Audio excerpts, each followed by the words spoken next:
میں مثال دیا کرتا ہوں، ایک عام قصہ ہے کہ کسی گاؤں میں پہلی مرتبہ ہاتھی آیا۔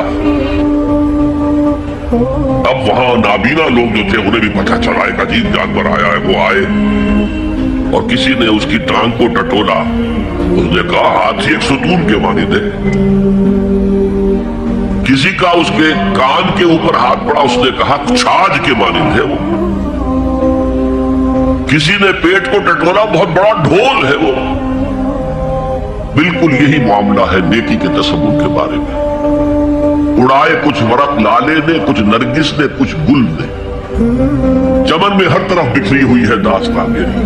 کسی نے نیکی کا ایک حصہ لے لیا، کسی نے دوسرا لے لیا، کسی نے تیسرا لے لیا۔ وہ مکمل سراپا نیکی، حقیقی نیکی کس میں ہے؟ یہ ہے اس آیت کا مضمون۔ اب چوتھے نمبر پر یہ تمہیدی باتیں جو میں عرض کر رہا ہوں، اس آیت کا پس منظر کیا ہے جسے ہم کہتے ہیں شان نزول؟ کیا بحث چل رہی تھی جس میں ہدایت کے لیے یہ آیت نازل ہوئی؟ تو ذہن میں رکھیے کہ تحویل قبلہ اس آیت کا پس منظر ہے، شان نزول ہے۔ آپ کو معلوم ہے مکے میں جب تک حضور رہے، آپ جب نماز پڑھتے تھے تو آپ جنوبی جانب کھڑے ہوتے تھے، یعنی رکن یمانی اور وہ کونا کے جس میں حجر اسود نصب ہے، ان دونوں کے درمیان کھڑے ہوئے کعبے کی طرف رخ کیا، تو اسی رخ پر بیت المقدس بھی ہے۔ اسے کہتے ہیں استقبال قبلتین، دونوں قبلوں کا بیک وقت استقبال ہو گیا، رخ ہو گیا دونوں طرف، خانہ کعبہ کے بھی اور بیت المقدس کے بھی۔ مدینے میں آ کر تو یہ ناممکن ہے۔ اب اگر کعبے کی طرف رخ کرو گے تو بیت المقدس کی طرف پشت ہو جائے گی، وہ شمال میں ہے، یہ جنوب میں ہے۔ اگر بیت المقدس کی طرف رخ کرو گے تو کعبے کی طرف پیٹھ ہوگی۔ لیکن آپ کو معلوم ہے کہ حضور نے 16 یا 17 مہینے مدینے آنے کے بعد بیت المقدس کی طرف رخ کر کے نماز پڑھی۔ اب ایک شکل تو یہ ہے کہ یہ حضور کا ذاتی اجتہاد ہو اور اس کو اللہ نے تسلیم کر دیا ہو کہ ٹھیک ہے، یہ بھی ممکن ہے۔ اسے تقریر کہتے ہیں اصطلاح میں۔ حدیث کس چیز کا نام ہے؟ حضور کا قول یا فعل یا تقریر۔ پہلی دونوں چیزوں تو آپ جانتے، قول اور فعل۔ یہ تقریر کیا ہے؟ حضور کے سامنے کوئی کام کیا گیا اور حضور نے نہیں روکا، تو امپلائڈ ہے اس کے اندر کہ یہ کام حرام نہیں ہے، حضور کے سامنے ہوا ہے، آپ نے روکا نہیں۔ تو اگر یہ ذاتی اجتہاد تھا تو تقریر ہو گئی اس کی اللہ کی طرف سے۔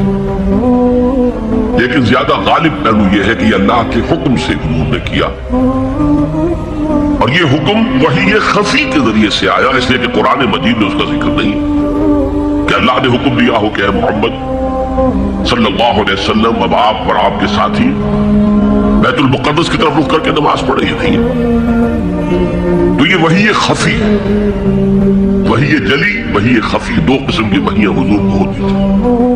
نبی کے لیے تو وحی خفی بھی وحی جلی کے حق اسی کے حکم میں ہے، لیکن عام آدمی کا کوئی ولی اللہ بڑے سے بڑا ہو، اس کی بھی اس کا کشف، اس کا الہام حجت نہیں ہے دین میں۔ بہرحال یہ شاید حضور کو اللہ نے وحی خفی کے ذریعے حکم دیا۔ اس کا ایک بہت بڑا سیاسی فائدہ ہوا حضور کو، اور وہ یہ کہ مدینے میں آ کر آپ کا واسطہ پڑا یہودیوں سے۔ وہ بہت منظم تھے، تعلیم یافتہ تھے، بہت کلچرڈ تھے، ان کے ہاں فقہا تھے، ان کے ہاں مفتی لوگ موجود تھے۔ اگر فوری طور پر تصادم یہود کے ساتھ ہو جاتا تو حضور کے قدم مدینے میں جمنا آسان نہ ہوتا۔ یہ جب آپ نے بیت المقدس کی طرف رخ کر کے نماز پڑھی تو یہودیوں نے سمجھا چلو کوئی بات نہیں ہے، تو ہمارے کیمپ فالوورز ہیں، ہمارے قبلہ کا رخ کر رہے ہیں، لہذا فوری طور پر ان کی طرف سے کوئی مخالفت وہ پیش نہیں آئی۔ اور اس 16 مہینے میں حضور کو اپنے قدم جمانے کا مدینہ منورہ میں پورا موقع ملا، بلکہ پہلے 6 مہینے اس میں جو ہے بہت ڈیسائیسو ہے۔ 3 کام آپ نے 6 مہینے میں کیے ہیں تو بالآخر بہت ہی زیادہ فیصلہ کن ثابت ہو۔